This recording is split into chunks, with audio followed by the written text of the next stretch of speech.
The Rangers are among the US Army's most famous formations with unique characteristics that set them apart from other American Special Operations Forces, namely the mass of an infantry unit. But the Rangers' role and permanency has changed over time, from frontier patrolmen to amphibious commandos, long-range recce patrols, and now elite paratroopers and raiders. In this video, we're going over the evolution of Army Ranger squads from World War II to the modern day, to include their organization, equipment, and changing role.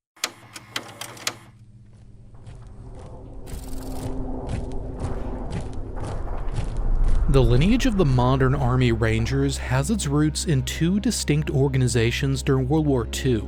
The regimental and battalion headquarters lineages begin with the 5307th Composite Unit known as Merrill's Marauders, a deep penetration raiding unit inspired by the Chindits of the British Indian Army that operated in the Burma Theater. But the Rangers also draw significant history and traditions from the Ranger Battalions, which were stood up as amphibious raiding units equivalent to the British Army Commandos. The defining feature of the Ranger Battalion was its leanness. It consisted of a headquarters company and 6 ranger companies, which were each small enough to fit in 2 British LCA landing craft. At the squad level, they were similar to regular infantry with some key differences. The ranger equivalent to a squad was the assault section. Originally in June of 1942, it consisted of 11 men under the command of a sergeant section leader. It was split into a rifle squad and an LMG squad, each under a corporal. Although called squads, they were much more like a modern team. This was essentially a formalization of regular Army doctrine of maneuvering a squad in 2 half squads, one with the BAR and one with riflemen. The rifle squad had 4 riflemen, and the LMG squad had a gunner, assistant gunner, and 2 ammo bearers. The gunner could man either a BAR, a magazine-fed automatic weapon, or the belt-fed and tripod-mounted M1919A4.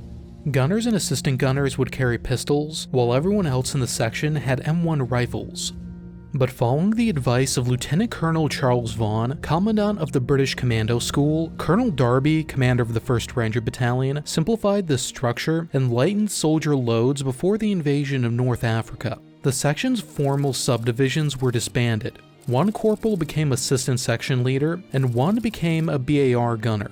The LMGs were moved to a battalion weapons pool to task organize companies as necessary. See my video on the assault on Arzu to see that in practice. The section further had 1 assistant BAR man with a rifle, 2 scouts, 1 with a rifle and 1 with a Thompson SMG, and 5 riflemen. However, the 2nd and 5th Ranger Battalions, formed in 1943, did not fight in the Mediterranean and didn't modify their organizations like Darby did, so their sections continued to be split into assault and LMG squads. But like the rest of the Army, leadership positions were elevated in rank. The section leader and LMG squad leader were staff sergeants, while the assault squad leader was a sergeant. This TO&E also didn't have a submachine gun directly in the sections, but battalions held 20 Thompsons in a pool to issue as needed. Platoon leaders, platoon sergeants, company commanders, and first sergeants were authorized SMGs by default in early 1944. This basic structure didn't change before the Rangers were disbanded in 1945. The Rangers made a brief return during the Korean War, though as independent companies attached to infantry and airborne divisions. Unlike in World War II, the Korean War Rangers were airborne rather than strictly amphibious. Their mission was to infiltrate through enemy lines and attack command posts, artillery, tank parks, and key communication centers. They were also capable of deep reconnaissance and some limited infantry tasks. The intent was to produce a force similar to the Alamo Scouts, who could perform commando-type interdiction in the North Korean rear. Although in practice there was a great deal of confusion as to how they should be employed, and division staffs chose wrong. Due to suspicion of the Rangers and inability to employ them effectively, they only existed from late 1950 to 1951. The Korean War Ranger Squad consisted of 10 men, a Sergeant First Class Squad Leader, a Sergeant Assistant Squad Leader, 3 Sergeant Automatic Weapon Leaders, and 5 Riflemen. Reflective of the more experienced nature of the Rangers, only 1 squad member was a Private First Class. Also note that Army ranks during Korea were different compared to World War II and Vietnam. Due to a huge simplification of the NCO rank structure in the late 1940s, Sergeants First Class became squad leaders across the board. Sergeants also acquired the insignia we normally associate with Staff Sergeants with the rocker. Corporals at this time, while technically NCOs, were basically like the modern specialist, a more experienced private. Ranger squads were authorized to access weapons so they could task organize to a given mission. They had one M19 60mm mortar made to be fired handheld, one super bazooka, 2 BARs, 4 rifles, 4 submachine guns, and 4 carbines. One M1919A6 belt-fed MG and one 57mm recoilless rifle were also held in reserve per platoon. While not part of the squad by default, the Ranger Company had no weapons platoons or weapons squads, so the rifle squads would be the ones employing them. 18 years later, Vietnam was a bit of an edge case because the Rangers weren't actually specially formed from the onset. Long-Range Reconnaissance Patrol Units, or LRRPs, started to be formed in Vietnam in 1965. These were allotted at company scale to Corps, Field Force, and Division headquarters, as well as some brigades. Their mission was to infiltrate enemy territory and conduct deep reconnaissance. However, unlike the Rangers of Korea, they weren't intended to conduct serious offensive action like raids or interdiction. The LRRPs developed their own recon commando tradition, but all active-duty LRRP companies, excluding National Guard companies, were redesignated as Airborne Infantry Ranger companies and folded into the 75th Infantry Regiment.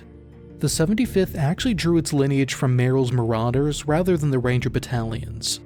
The initial TO&Es for LRRP units stationed in West Germany in the early 1960s, such as the ones under the 3rd Infantry Division and 5th and 7th Corps, called for 4-man patrols. These were a patrol leader, radio operator, assistant radio operator, and scout.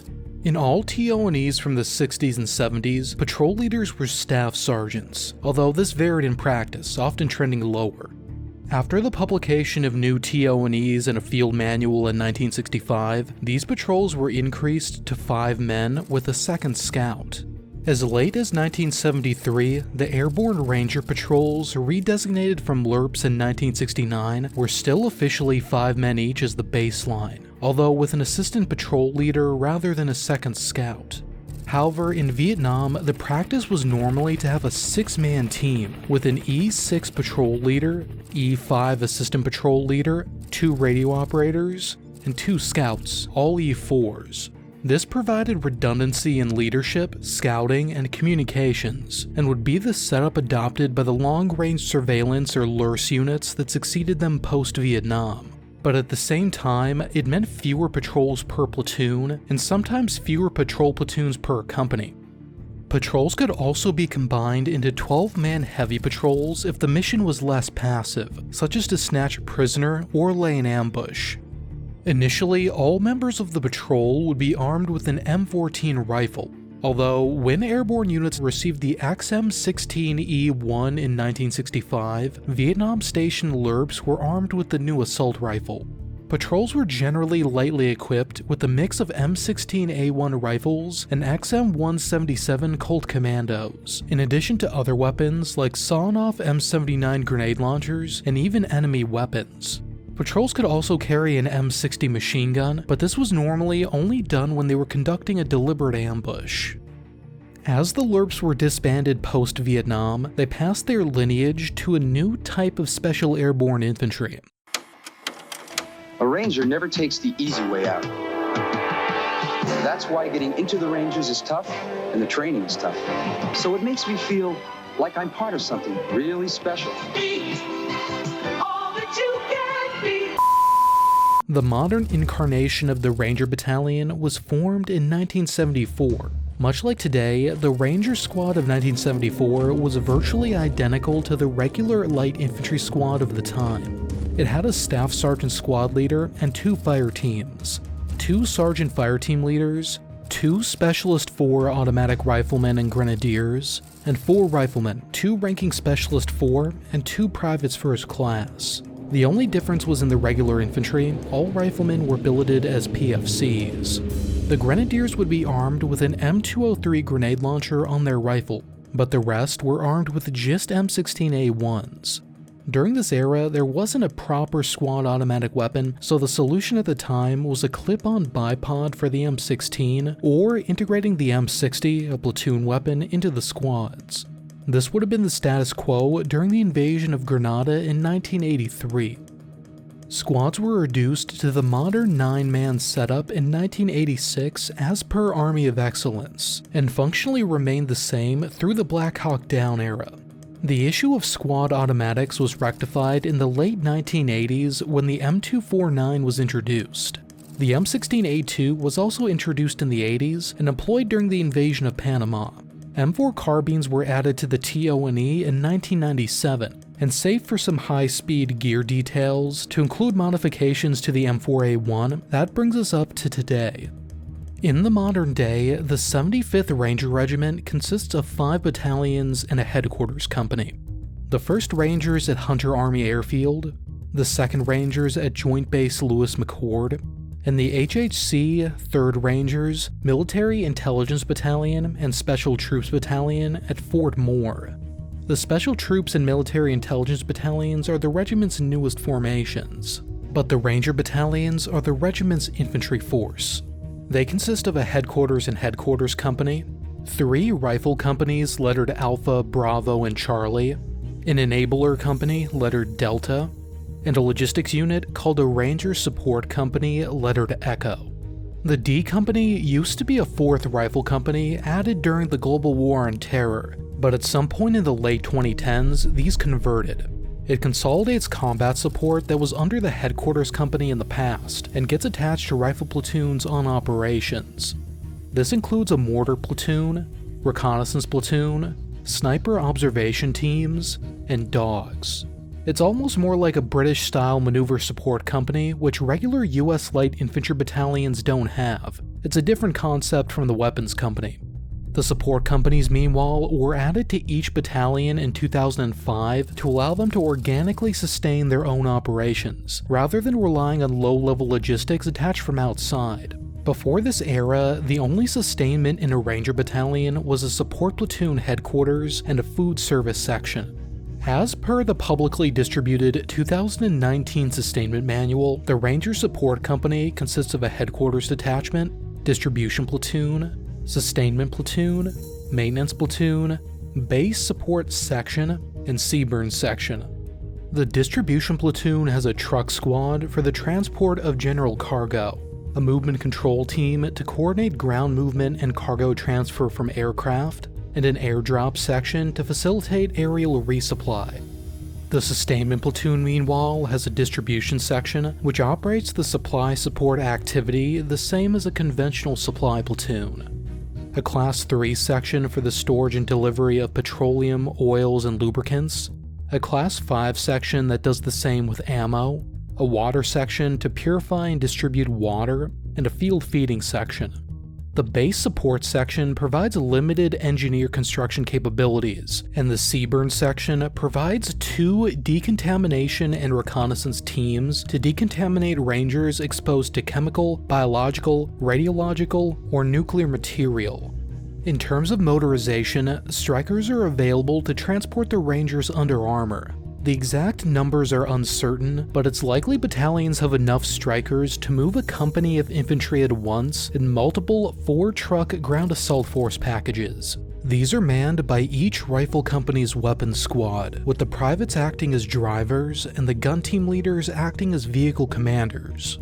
Lighter Polaris M Razors, as used by Marine Reconnaissance and SOCOM, and in-between Ground Mobility Vehicle 1.1s are also available for motorized transport and fighting in the latter's case. The overall purpose of the regiment is to provide a rapid reaction airborne infantry force anywhere in the world, with more precision and discrimination than a conventional light infantry unit. Cold War doctrine characterized it as conventional techniques combined with special skills. They're suited for direct action, which essentially means limited offensive actions in politically sensitive or hostile environments. One such mission is the Deep Penetration Raid, What defines a raid is the objective is something other than seizing and holding terrain, and the force is typically meant to withdraw soon after completing it. It could involve destroying or capturing an objective of strategic importance or high tactical value behind enemy lines. Recovering friendly prisoners, downed aircrews, or equipment can also be the objective of a raid. During the global war on terror, raids to kill or capture high-value individuals were common. As one of the core infantry competencies, the raid has been one of the main specialties of the modern Rangers since their formation in the 1970s. The Rangers have an old reputation for supporting other special operations forces like Delta Force and SEAL Team 6, providing security and fire support for these less robust units. This popular perception is held up by the fact that their most famous depiction was them doing just that in Black Hawk Down. But during the global war on terror, they moved on to become a primary striking unit in their own right, employed by JSOC to conduct HVT raids. The Rangers have certain advantages over those special mission units in that they have more mass and combat power. So not only are they more capable in assaulting hardened targets, but are also more available by the virtue of having a lot of subunits. Each Ranger Battalion has basically 9 rifle platoons, plus support and more specialized teams, and a single Ranger platoon can be independently deployed to work under JSOC, sometimes in a different country from the rest of their battalion. One extreme explained to me by a Ranger was when his platoon was deployed to Syria, the rest of his company was in Afghanistan. Another type of mission is interdiction, which involves disrupting the enemy's lines of communication. This could involve attacking a specific enemy force in their rear area, blocking them at key choke points, conducting ambushes, or destroying key infrastructure that inhibits movement, like railroads and bridges. This can prevent the enemy from bringing uncommitted reserves to bear and synchronizing their forces' actions, basically forcing the enemy into the wrong place at the wrong time. And airfield seizures see Rangers, often at night, capturing airfields in enemy territory via airborne assault. This has historically been classified as a special light infantry operation where light infantry tactics are employed, but the risk and complexity is greater. It allows for larger conventional follow-on forces to be air-landed directly. Supporting a joint forcible entry via an airfield seizure would be one of the Rangers' main roles during a conventional conflict. It was routinely exercised even during the global war on terror. As for the squad and platoon, the current-gen Rangers have always been similar to conventional infantry. Some caveats though, the Rangers changed their gear and doctrine a lot quicker than the regular army, so some details may be out of date despite talking to some Rangers. But in general, the rifle squad includes a squad leader ranking staff sergeant, an alpha team, and a bravo team. The fire teams each consist of 4 soldiers on paper, although in practice they're often under strength. The Rangers have additional manpower limitations since their members have to go through Ranger Selection, Airborne School, and Ranger School. Rangers can also be released for standards once at the regiment for almost any reason, such as not meeting physical standards, lack of motivation, committing a crime, failing Ranger School, or just being a bad person, so operating 2-man teams is something that happens. But in theory, each team has a team leader, automatic rifleman, grenadier, and rifleman. Team leaders are ideally sergeants, and both the team leader and the automatic rifleman in their doctrinal capacity as assistant team leader need Ranger tabs. The distinction between the scroll and the tab is those who pass the Ranger Assessment and Selection Program, or RASP, earn their beret and scroll and become members of the 75th Ranger Regiment. Ranger School, on the other hand, is a leadership school and suckfest with a basis in infantry skills. Anyone can go to Ranger School to earn their Ranger tab and become Ranger qualified, and in fact, it's de facto necessary for all active duty infantry officers provided they want a career. But while it's completely separate from the Ranger Regiment, junior enlisted Rangers who haven't yet passed Ranger School are considered privates regardless of rank, even if they're a specialist, and if they don't go within a certain time frame, they get kicked out of the regiment. So all leadership, particularly in combat roles, have Ranger tabs, even though it isn't training specific to the 75th Rangers. As far as weapons, most are armed with M4A1 carbines equipped with the Upper Receiver Group Improved, or URGI. It includes new cold-forged barrels in 14.5 and 11.5 inch and an M-LOK handguard interface to replace the RIS-2 quad rail. I've been told that fireteam leaders are priority for the shorties because they're normally at the head of a formation, would be the first to take contact, and would lead the squad through breaches and into field works. But squad leaders and officers can lay down dibs to get one as well, although the sentiment expressed to me is they don't need one. If for some reason a ranger is carrying a second weapon, like a DMR and a rifle, they'd probably take a shorty. Carl Gustav gunners are theoretically meant to get one, but because they're usually pretty junior members of the platoon, they're often stuck with the longer carbine. Medics and forward observers are also likely to get one, but there's a limited supply per company, between 30 and 40, out of over 120 people, including 18 fireteam leaders. Rifles are usually paired with surefire suppressors, which in addition to audible benefits, suppress the muzzle flash, particularly handy during night operations. A variety of optics are in use. Common ones that have been spotted in 2023 include the EOTech EXPS 3-0, the Vortex Razor 1 to 6 times low power variable optic, and the Aimpoint Micro T2. The 7.62 SCAR H, designated Mark 17 in SOCOM service, is also in use, although it's less prevalent than the M4A1. I've been told it's usually used as an impromptu designated marksman rifle by squad and team leaders, but most fall back on their familiarity with the AR platform. Word on the street is the Rangers don't really like the new M110A1 SDMRs that much, and normally stick with the Mark 17 as a DMR. Grenadiers also carry the M320 40mm grenade launcher in the standalone configuration, which enables it to be holstered when not in use. The automatic rifleman uses the M249 LMG. The Rangers did at one point use the Mark 46, which was the SOCOM-specific upgrade of the M249 adopted in the early 2000s, but the M249 was upgraded by the regular Army and the Rangers went back to it. The Mark 48, which is the 7.62 version of the Mini-Me, can also be used by the automatic rifleman, although I'll talk more about it once I get to the weapons squad. The Knights Armament Company LAMG is also now in the Ranger inventory for evaluation.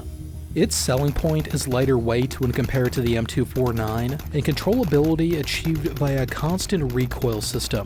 I've been told in 3rd Battalion at least, the LAMG hasn't replaced the M249 and is currently serving alongside it. All Rangers in the squad also have the option of carrying a sidearm.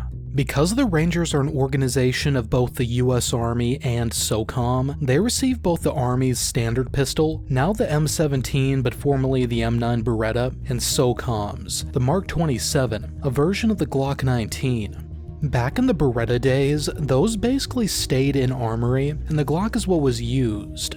But I'm told now with the M17 coming in, some guys are transferring to them, but a lot are sticking with the Glock 2. But in practice, despite being an issued item, they're normally only taken out on missions by belt-fed gunners. Unlike the regular army, this includes M249 gunners. In normal rifle platoons, normally only M240 gunners take them.